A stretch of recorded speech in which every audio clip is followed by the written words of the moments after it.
اعوذ باللہ من الشیطان الرجیم بسم اللہ الرحمن الرحیم الحمد للہ رب العالمین والصلاة والسلام علی محمد وآلہ طاہرین سیما بقیت اللہ اللہم اجل ولیک الفرج۔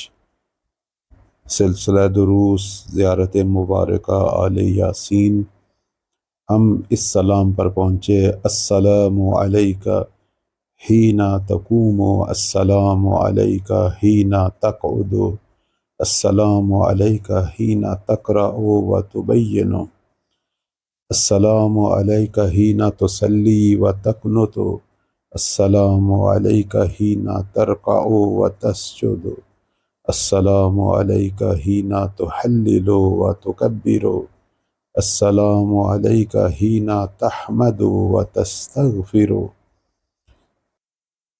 آپ پر سلام ہو جب آپ کھڑے ہوں، سلام ہو جب آپ بیٹھے ہوں، سلام ہو جب آپ قرآن کی تلاوت کریں اور اس کی تفسیر کریں، سلام ہو جب آپ نماز پڑھیں اور خشوع سے عبادت کریں، سلام ہو جب آپ رکوع کریں اور سجدہ کریں، سلام ہو جب آپ توحید اور تکبیر کا ورد کریں، سلام ہو جب آپ اللہ کی حمد و ثنا کریں اور استغفار کریں۔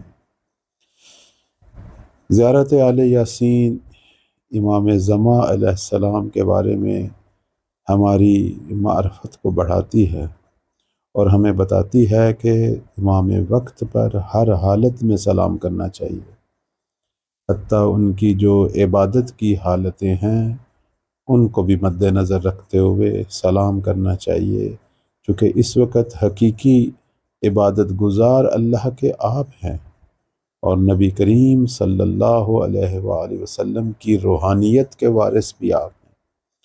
یہاں امام زمان علیہ السلام کی عبادت کے جو مختلف پہلو ہیں اور اعمال ہیں ان کی طرف اشارہ ہوا ہے۔ آپ کے قیام، قعود، تلاوت، تفسیر قرآن، اسی طرح آپ کی نماز، آپ کا اللہ کی بارگاہ میں خشوع، رکوع، سجدہ، ذکر توحید، تکبیر، اسی طرح حمد و ثناء پروردگار، اسی طرح استغفار، یہ سارے اپنی جگہ جو ہیں وہ اپنے اپنے مقام پر ایک تشریح اور تفسیر رکھتے ہیں اور اس پر گفتگو ہونی چاہیے، لیکن ہم مختصراً چند عناوین پر یہاں گفتگو کریں گے۔ یہاں امام مہدی علیہ السلام اور قرآن کا ذکر ہوا کہ السلام علیکہ حین تقرأ و تبین، یعنی یہاں امام مہدی صلوات اللہ علیہ کی قرآن سے جو وابستگی ہے اس کی طرف اشارہ ہوا ہے، چونکہ ہماری احادیث کے مطابق حجت خدا قرآن کے ہمراہ ہے اور قرآن حجت خدا کے ہمراہ ہے۔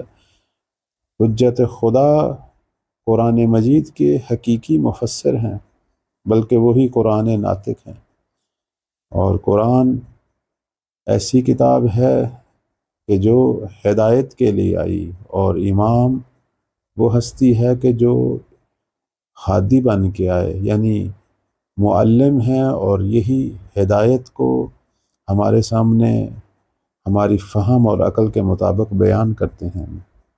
قرآن جو ہے وہ ایک زندہ کتاب ہے، جیسے امام جعفر صادق علیہ السلام فرماتے ہیں کہ القرآن حی لا یموت وَإِنَّهُ یجری کما یجری اللیل والنہار۔ قرآن جو ہے وہ ایک زندہ کتاب ہے، وہ مردہ کتاب نہیں ہے، بلکہ وہ زمانے کے ساتھ ساتھ وہ بھی جاری ہے، جس طرح دن رات چل رہے ہیں وہ بھی چل رہا ہے۔ کما تجری الشمس والقمر، جس طرح سورج اور چاند حرکت میں ہے، قرآن بھی اسی طرح جو ہے وہ حرکت میں ہے۔ بس امام بھی ہر دور میں اس کے تقاضوں کے مطابق قرآن کی تفسیر فرماتے ہیں اور اس کی تعلیم سے انسانوں کی رہنمائی کرتے ہیں۔ اسی طرح یہاں امام مہدی علیہ السلام کی عبادت کا ذکر ہے اور مولا کی عبادت کے جو مختلف پہلو ہیں، جیسے مولا کا قیام، قعود، مولا کا نماز پڑھنا، مولا کا قنوت اور عبادت کرنا، اسی طرح رکوع، سجود، یہ ساری امام زمان علیہ السلام کی بندگی اور عبودیت کے جلوے ہیں۔ شیخ طوسی علیہ رحمہ کتاب شریف الغیبت میں ایک روایت بیان کرتے ہیں، فرماتے ہیں کہ امام قائم اتنا طولانی سجدہ اللہ کی بارگاہ میں کرتے ہیں اور اس وقت تک سر نہیں اٹھاتے جب تک خدا انہیں فتح نہ عطا کر دے۔ اب یہ فتح کس پہلو سے ہے، زمانہ غیبت میں کس پہلو سے ہے اور زمانہ ظہور میں کس پہلو سے ہوگی؟ ہر انسان ہمیشہ جنگ کی حالت میں ہے۔ اگر جہاد اصغر نہ ہو تو جہاد اکبر تو ہے، انسان کے نفس سے تو جنگ ہے۔ انسان جب نفس سے جنگ کی حالت میں اپنے آپ کو کمزور پڑتا ہوئے دیکھے تو فوراً اللہ کی بارگاہ میں سجدہ کرے، اور سجدہ فقط عبادت نہیں ہے بلکہ الہی قرب کا ایک اہم ترین مظہر ہے۔ اسی طرح ایک تیسرا جو عنوان ہے وہ مولا کا ذکر اور ان کا استغفار۔ السلام علیک حین تحمد و تستغفر۔ امام اگرچہ معصوم ہے لیکن پھر بھی ہمیشہ استغفار کرتے ہیں، اور استغفار ایک بلند ترین ذکر ہے۔ ہمارے تمام ائمہ یہ ذکر کیا کرتے تھے، اپنے لیے بھی کرتے تھے اور امت کے لیے بھی۔ امام صادق علیہ السلام فرماتے ہیں کہ نحن الذین یستغفر اللہ لنا ویغفر اللہ ببرکتنا۔ فرماتے ہیں کہ ہم وہ ہیں کہ جن کے لیے اللہ سے استغفار کیا جاتا ہے اور ہماری برکت سے مغفرت ہوتی ہے۔ ہم اپنے استغفار میں ان ہستیوں کو اپنے توسل کا ذریعہ بناتے ہیں اور ان کی برکت سے اللہ کی بارگاہ میں اپنے گناہوں کی معافی مانگتے ہیں۔ اسی طرح ایک پہلو جو ہے وہ امام کی حیات ہے۔ یہاں ہمارے شیعہ عقیدے کے مطابق مولا جو ہے اس وقت زندہ اور موجود ہے، حالت عبادت میں ہوں، حالت استغفار میں ہوں، یہ ساری حالتیں ایک زندہ ہستی کی ہیں، اور مولا پر یہ درود و سلام ہمارے مولا سے ایک روحانی تعلق اور ان کی معرفت کا اظہار ہے۔ بالآخر امام موجود ہیں، ہمارے اعمال پر ناظر ہیں اور ہمارے تمام امور ان کے سامنے ہیں، اور اس ہستی نے بالآخر آنا ہے اور آخر الزمان میں ظہور کرنا ہے۔ جیسے کہ امام حسن عسکری علیہ السلام فرماتے ہیں کہ ابنی محمد هو القائم من بعدی، میرے بیٹے، میرے فرزند محمد میرے بعد امام قائم ہیں، اور یہ وہ ہیں وَهُوَ الَّذِي يَخْرُجُ فِي آخِرِ الزَّمَانِ، یہ وہ ہیں کہ جو آخر الزمان میں خروج کریں گے۔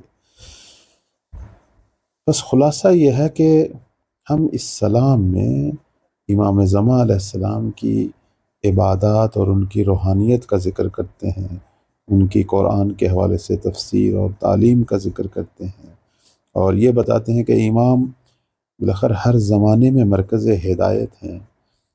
ہمارے یہ جملے ہماری مولا سے محبت اور قرب کا اظہار ہے۔